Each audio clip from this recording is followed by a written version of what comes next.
नमस्कार, मेरा नाम सौरभ सविता है। द खबरनामा आप देख रहे हैं। प्रयागराज में हमारी मौजूदगी है, महाकुंभ चल रहा है। हम आए हुए हैं ताले बाबा के नाम से मशहूर एक बाबा के पास।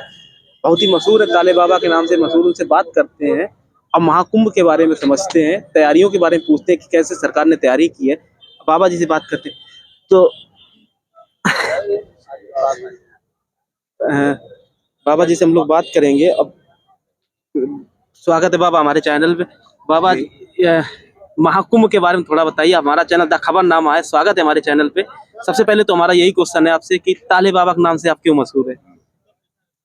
ताले वाले बाबा के नाम से मशहूर हैं क्योंकि ये जो है हमारी ने ताला तो लगाए मुझे 5-6 बरस हो गया, लेकिन जब लगाया तब कोई नहीं आया। इतने दिन बीत गया तब कोई नहीं आया।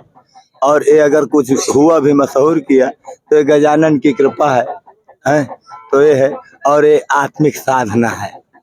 ये अपनी आत्मिक साधना की हुई है। तो उसमें अखाड़े द्वारे से नागा सन्यासी हूँ मैं।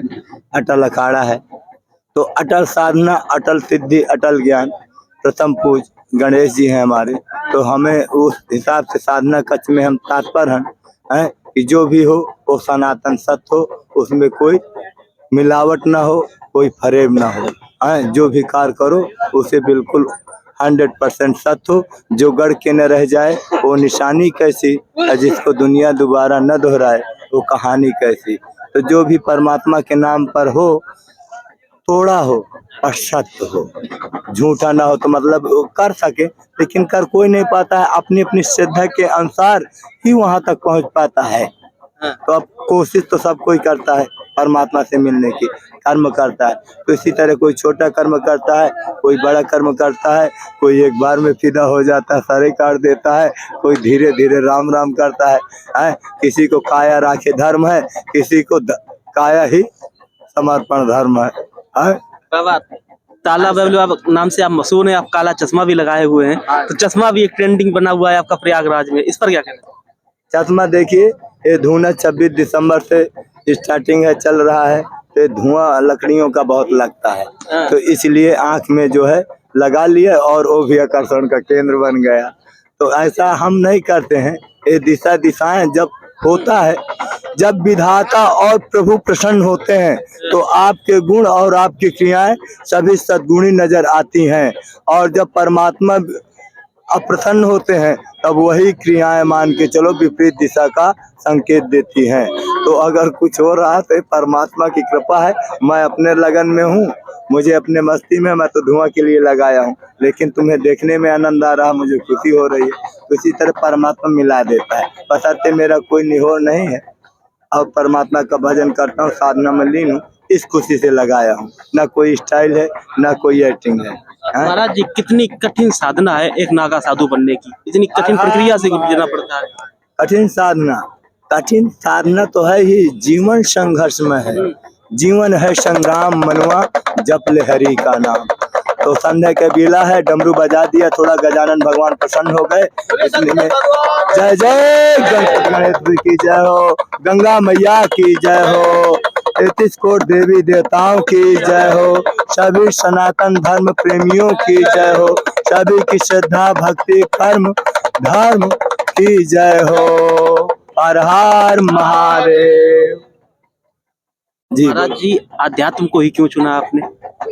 अध्यात्म, अध्यात्म को चुनने की कोई वजह है? अध्यात्म जो चुनने की वजह है, तो जो भी है, तो देखिए अध्यात्म होता ना तो उसका अलग लौकिक होता है। एक पढ़ करके भी होता है अध्यात्म। एक सूरदास होते हैं तो वो बिना कहे पढ़ देते हैं। तो कहने मतलब अपनी अपनी क्रियाओं के अनुसार ही अध्यात्म और चेष्टाओं के अनुसार ही भौतिक सामाजिक ये सब प्रकट होती हैं और स्थिर होती हैं। जितना आप क्रिया कर्म करोगे, बढ़िया करोगे, उतना अध्यात्म आपको सही सटीक समझ में आएगा है। और अगर मान के चलो जितना आदर्श आप समाज का करोगे उतना समाज का समझ में आएगा। जितना प्राकृतिक में भ्रमण करोगे उतना प्राकृतिक का समझ में आएगा। जितना देश का पर्यटन करोगे, यानी जितना ही तुम मेहनत करोगे उतना समझ में बढ़ता जाएगा। इनकी कोई सीमा नहीं है। महाराज जी, हम जैसे नवयुवक हैं, इतनी जैकेट पहने, इतनी सर्दी हो रही है, इतनी सर्दी लग रही है, आप ऐसे ही सर्दी नहीं लगती आप लोगों को? समझ है ना, आप वहीं तक सीमित है सर्दी तक, और जर्सी तक कोट तक सीमित है, आगे उठने की कोशिश नहीं कर रहे हो। सोच नहीं उससे आगे बढ़ा पाए? नहीं नहीं, ये शरीर फूल से भी कोमल और पत्थर से भी कड़क है, और ढालने की, जिसको ढालने आ गया है वो प्रक्रिया है। तो आप अशक्त हैं सर्दी जर्सी पर, आसक्त भी है, और साथ साथ वास्तविक जीवन भी है। एक मर्यादा होती है, एक सिस्टम बना है, संस्थाएं बनी है, गृहस्थ वाले को, परिवार वाले को मर्यादा में रहना है, हम साधु संत हैं वो हैं, तो एक ऐसा भी समझ रहे हो, और एक मान के चलो ठंडी भी समझ रहे हो। तुम दोनों में से कौन सा पालन करते हो बताइए? धर्म मर्यादा के कारण पहनते हो कि ठंडी के कारण पहनते हो? तो क्या जवाब दोगे? तो लोग कहेंगे सर्दी के कारण ही पहनते हैं। सर्दी के कारण पहनते हैं, हाँ, सर्दी के कारण पहनते हैं। तो सर्दी का ये भौतिक है, लौकिक है। परमात्मा का स्मरण करिए, दैहिक दैविक भौतिक तापा, राम राज नहीं काहू व्यापा। और गीता में भी उन्होंने कहा, न शीतमम न ग्रीष्म न देशम न भेषम। प्रभु प्राप्ति का, प्रभु सन्निधि का मतलब, उसमें जब प्रेम अगाध होता है और आत्मा परमात्मा का मिलन अटूट हो जाता है, तब न गर्मी की फिक्र रहती है, न ठंडी की फिक्र रहती है, न उसे तीनों प्राकृतिक ताप रहते हैं। यानी और जब तक जितना कोशिश करोगे, जिन खोजा तिन पाइया, गहरे पानी पैठ, मैं बौरन डूबन डरी, रही किनारे बैठ। अगर वास्तविक तुम्हें सर्दी लगी होती तो परमात्मा कपड़ा पहना के भेजता, वास्तविक मर्यादा होती तो परमात्मा अच्छे अच्छे मोटे कपड़े पहना के भेजता। मर्यादा हमारी संस्कार सनातन धर्म की ही जो मर्यादा है, उसका पालन ही हमारी मानवता का मर्यादा का लक्ष्य है। अगर सनातन की मर्यादा का हम पालन नहीं करते तो हम मानव नहीं और कोई मानवता नहीं। तो इसका मतलब ये है, सनातन की मर्यादा में ये देखा गया है कि देखिए आचार विचार, वो नागा रह करके भी ऐसा इतना विचार बना देते हैं कि उनका दुनिया अमल करती है, वो करती है, हैं? और वस्त्र पहन कर के मान के चलो सद्बुद्धि नहीं, विचार नहीं है, तो क्या मतलब है?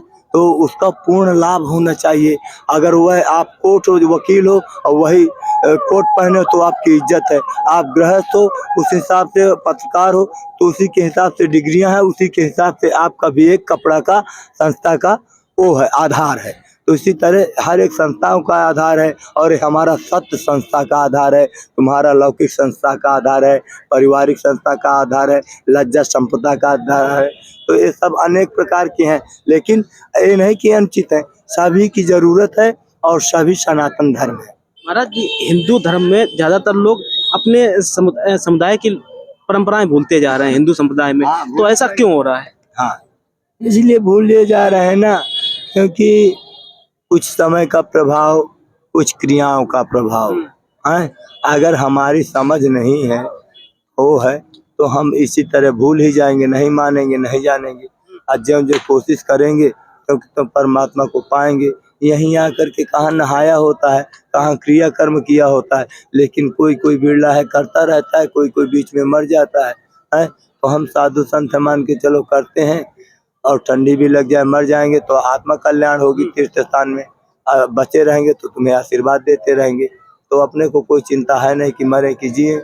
और जो आपका रही बात, तो ज्यों ज्यों कोशिश करोगे, आप जिसमें जितना रुचि लोगे उतना ही प्रकाशित होगे और उतना ही मजबूत होगे। अगर आप अपने आप पर विश्वास करते हैं और सदरी कोट पर ही आता समझते हैं तो ठंडी जरूर लगेगी, और जितना सोचोगे उतना ही होगा। लेकिन परमात्मा पर विश्वास रखोगे, शास्त्र पर विश्वास रखोगे, तो तुम अपनी समझ से और लौकिक समझ से कहीं बहुत आगे ऊपर निकल सकते हो।